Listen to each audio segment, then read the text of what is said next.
Good Things, Delmarva.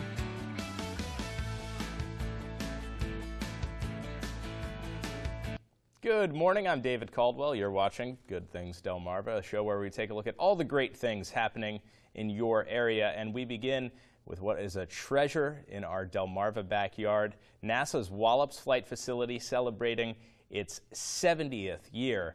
And I am joined now by Mr. Bruce Underwood, who is the Deputy Director over at the Wallops Flight Facility. 70 years. Now, you haven't been there for all 70. That's right. As you say. You've been there since '81, right? Mm-hmm. Sure have. So you've seen a lot of changes at Wallops Flight Facility over the years. How exciting is that, especially in recent years with everything going on with the Antares rockets? Yeah, it's been very gratifying to see the success and the growth of the facility over the last few years. It's good for the community. It's obviously good for us to continue our stability and contributions. So, and we're doing great things for scientists as well as, bringing along the next generation of students. So just really great to see the success and the attention we're getting. Absolutely. Now, last year, you may recall at home there was an explosion. It was in October with one of those missions. How's everything coming along with the repair of the launch pad there? Really well. We're probably about halfway through the repairs between ourselves and our partner, the Virginia Commercial Spaceflight Authority. So we should be completing that probably in the end of September, early October timeframe, and that'll allow us to turn the launch site back over to Orbital Sciences Corporation so they can start testing the rocket and be ready for launches early next year. That's fantastic. I mean, to me, that's just an incredible turnaround after that to get everything. Yeah, great teamwork, a lot of help from a lot of different areas, and things are going really well. And so it could have been a much worse situation, but we've recovered well, and like I say, things are on track, and we're looking forward to getting back into flying. Beautiful. Back up into space and getting a lot of important research done. Now, absolutely. What sort of research is being done at Wallops right now, or is being planned to be done?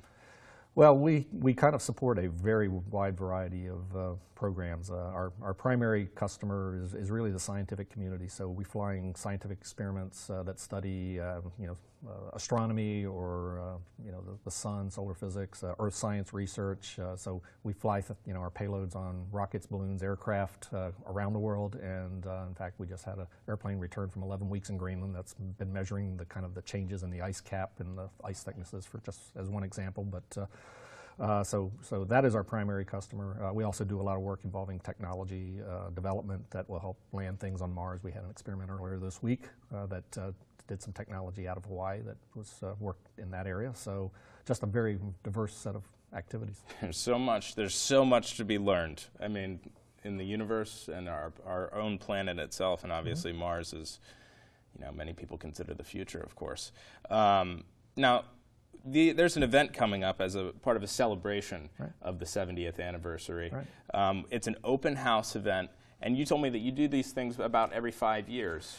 Yeah, it's something that is kind of a lot of work, and because of security and other reasons, it's not something we do terribly often. But every 5 years, we open up the gates and have a kind of a one-day event where the public's allowed to come in. We set up exhibits, do a lot of different things where people can come in and see what the facility looks like and talk to our folks and learn about our programs. That is so cool. And you said how many people are expected?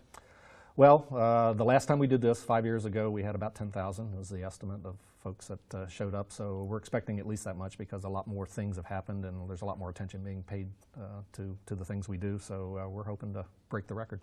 10,000 people. You should be one of them, definitely. Yeah. If you're in town, that's coming up on the 27th, June correct? 27th, right. June 27th, open house at NASA Wallops Flight Facility. Do you get a lot of young people at these events? Yeah, that's the really nice thing is the things we're doing that day will cater to really anyone of any age and a variety of interests. So there are things with robotics that kids can come out and see. We've had some organizations that have volunteered to contribute some things. So there will be things for kids to see as well as for adults and just about everyone. Absolutely. Those contributions are very important. I mean, NASA doesn't get as much funding as it should. I think we all know that. But that's very important that you guys get that stuff done, and especially for the kids. We were talking actually just about how important it is, obviously, getting the kids involved in science, but you mentioned robotics. It's been really neat in recent years, I think, to see these robotics competitions. You know, kids who might otherwise not have outlets for their own creativity, and they may have engineering minds, they're inclined towards that kind of thing. How important is that to NASA, to the scientific community, and our country, just to have that? Well, you know, there's an importance to having a pipeline, and you want to figure out how to get the next generation kind of engaged early, because there's a lot of things that you know, can take you know, the youth in different directions. And what we want to do is make sure there's a healthy pipeline of engineering and scientific based students that are interested in doing this. You know, the robotics aspect is just one really great way of trying to create that interest at an earlier age, and then hopefully that they go into, you know, the right fields when they go into you know, as they graduate from high school and go to college. It really is great. I mean, I certainly am not that way. I appreciate science more than really anything. I just don't have those talents. So it really is important, as you said, to get that pipeline going, and for our future as a nation, as a planet, for that matter. All right, so it's coming up on the 27th, Wallops Flight Facility, 70th anniversary and open house. Bring everybody you know. It's going to be a great time. Absolutely. They're opening the doors to everybody. Bruce Underwood, thanks so much for being with us this morning. Thank you. All right. Appreciate it. And we're going to be right back after this. Keep it right here.